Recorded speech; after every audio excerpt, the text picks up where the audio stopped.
des ergots, une capsule faite par les ergots pour informer le grand public. Cette semaine, nous allons discuter de l'épilepsie, une condition neurologique qui touche environ 1% de la population canadienne. Sur les 300 000 personnes qui en sont atteintes, environ 60% des cas d'épilepsie se développent chez les jeunes enfants et chez les personnes âgées. Ainsi, comme les premières crises se développent majoritairement à l'enfance, nous croyons qu'il est important pour les enseignants de s'informer davantage à propos de cet état neurologique. Dans cette vidéo, nous discuterons donc de l'impact que peut avoir l'épilepsie sur les performances scolaires des jeunes qui en sont atteints. Mais tout d'abord, tentons ensemble de démystifier ce qu'est l'épilepsie. On dit souvent de l'épilepsie à tort qu'elle est une maladie mentale. En effet, l'épilepsie est une condition neurologique dans laquelle le fonctionnement cérébral est caractérisé par de rapides et soudains changements, ce que l'on appelle communément les crises. Rappelons d'abord que notre système nerveux est composé de neurones qui transmettent des influx nerveux. Ces influx nerveux servent à transmettre l'information sensorielle des membres au système nerveux central, qui à son tour envoie les commandes motrices aux membres. Les neurones, quant à eux, sont composés de dendrites qui reçoivent l'influx nerveux, d'un corps cellulaire qui intègre l'information et d'un axone qui transmet l'information. En temps normal, l'information se propage en alternance. En effet, certains neurones excitateurs stimulent les autres neurones pour que ceux-ci puissent propager l'information. Ils travaillent de pair avec des neurones inhibiteurs dont le rôle est de limiter ce processus dans le but d'éviter une propagation excessive d'influx nerveux. C'est donc le balancement entre l'activité des neurones excitateurs et inhibiteurs qui permet le fonctionnement normal du cerveau. En cas de crise d'épilepsie, l'action des neurones excitateurs est augmentée, alors que celle des neurones inhibiteurs est diminuée. L'action des neurones excitateurs n'étant plus régulée, ces derniers se mettent à envoyer une trop grande charge d'informations tous au même moment. Une crise d'épilepsie, c'est donc cette surcharge d'informations dans le cerveau. Dans les dernières années, les recherches sur l'épilepsie ont démontré l'implication d'autres cellules que les neurones. Il semblerait en effet que soient impliquées des cellules gliales, des cellules vasculaires ainsi que des cellules immunitaires. Ceci s'explique par le fait que ces différents types de cellules ne travaillent pas indépendamment des neurones. Toutes travaillent conjointement et ne sont pas divisées en compartiments fermés. Les neurones et d'autres types de cellules sont donc impliqués dans les crises d'épilepsie. Les symptômes vécus lors d'une crise dépendent toutefois de la région du cerveau qui est atteinte et de la vitesse à laquelle l'activité électrique se propage dans le cerveau, c'est pourquoi il y a plusieurs types d'épilepsie. Maintenant que l'on en sait plus à propos de l'épilepsie, nous allons écouter Sandrine Pelletier, neurologue et chercheur à l'Université Laval, qui va nous en apprendre plus à propos des différents types de crises d'épilepsie. Oui, alors tout à fait, il existe différents types d'épilepsie. En fait, les crises vont être classées selon leurs symptômes en différentes catégories et sous-catégories. Il faut d'abord savoir que les caractéristiques et la fréquence des crises d'épilepsie vont être propres à chaque individu, donc ce ne sera pas les mêmes de personne en personne. Alors, les deux catégories principales de crises d'épilepsie, ce sont les crises partielles et les crises généralisées. Il existe aussi une troisième catégorie qui est la crise généralisée secondaire, qui est en fait une crise partielle qui se transforme en crise généralisée. Donc, la crise partielle survient lorsque l'anomalie du système nerveux est localisée dans une région bien précise et délimitée du cerveau, puis elle se divise encore en deux autres catégories. La première est la crise partielle simple. En fait, dans cette situation-là, il n'y a aucune perte de conscience.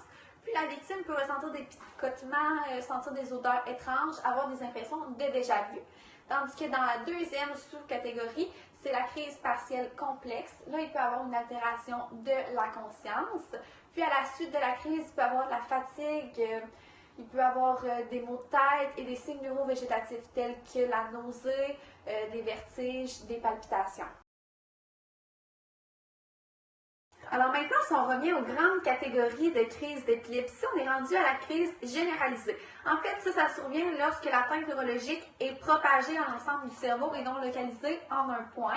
Puis encore une fois, c'est un type de crise qui peut être divisé en plusieurs sous-types. Donc, la première catégorie des crises généralisées est la crise tonico-clonique. C'est une crise qui est beaucoup connue, on l'appelle aussi le grand mal, et elle se produit en trois phases différentes. La première phase est la phase tonique.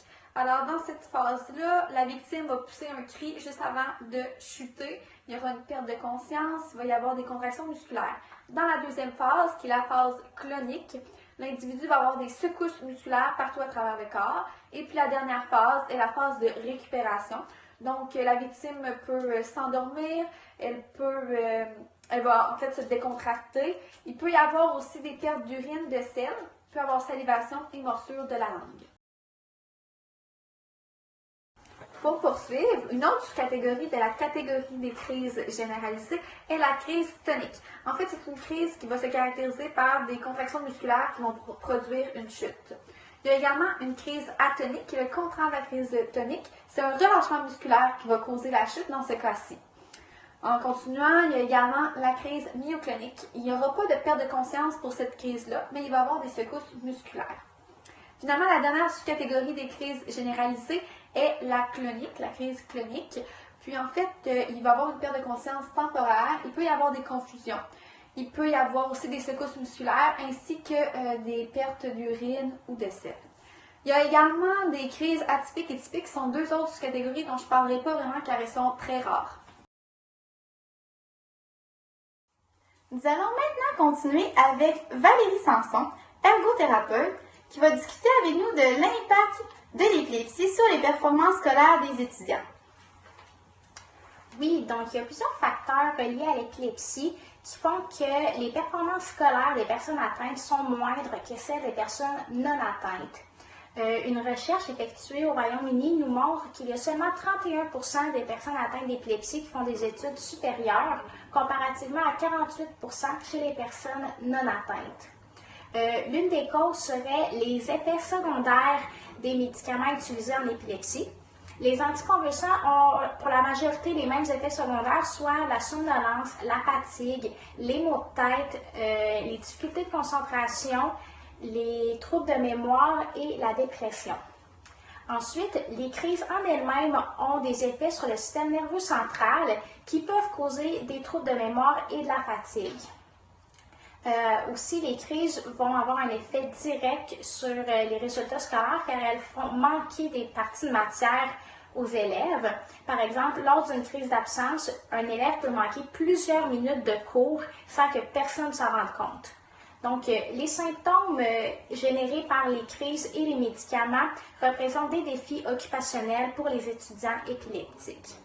Ensuite, il y a beaucoup d'anxiété chez les élèves épileptiques. L'appréhension constante d'une crise les empêche de s'épanouir complètement dans une classe. Aussi, l'inquiétude marquée de leurs parents peut être une source d'anxiété pour nos élèves épileptiques. Ensuite, on soulève qu'il y a énormément d'absentéisme scolaire chez les étudiants épileptiques. Ça peut être dû au rendez-vous, aux tests médicaux et à l'hospitalisation. C'est aussi dû au fait que lorsqu'un élève fait une crise le matin ou à l'école, il va souvent devoir retourner à la maison. En dernier lieu, j'aimerais ça parler de l'impact que l'attitude des enseignants a sur la réussite scolaire des élèves épileptiques. Un enseignant qui va sous-estimer un élève épileptique ne lui donnera pas de justes défis à l'école, donc l'élève ne pourra pas s'épanouir complètement. Donc, Madame Sanson a décidé de rester avec nous là, pour la suite de l'entretien pour nous servir de modèle. Donc, si jamais une crise d'épilepsie arrivait dans un de vos cours, il y a quelques dispositions qui seraient importantes de prendre. Donc, premièrement, il est primordial de bouger l'enfant le moins possible afin d'éviter qu'il ne se blesse ou qu'il ne blesse quelqu'un d'autre. Vous devrez aussi vous assurer qu'il n'y a aucun objet là, près de lui qui pourrait être en mesure de le blesser.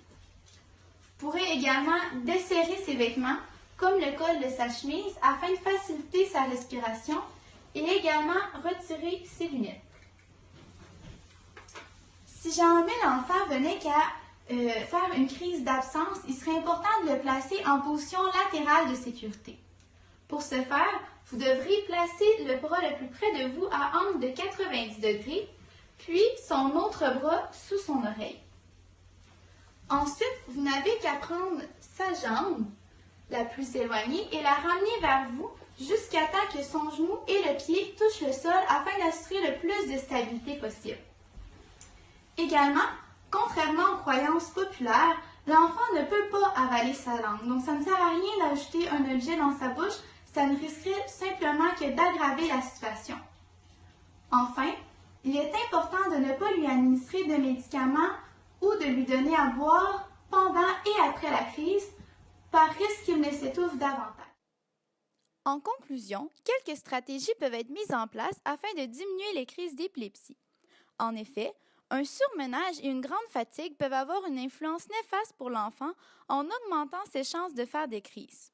Nous conseillons donc aux enseignants de faire attention à donner une charge de travail raisonnable aux étudiants afin d'éviter l'épuisement.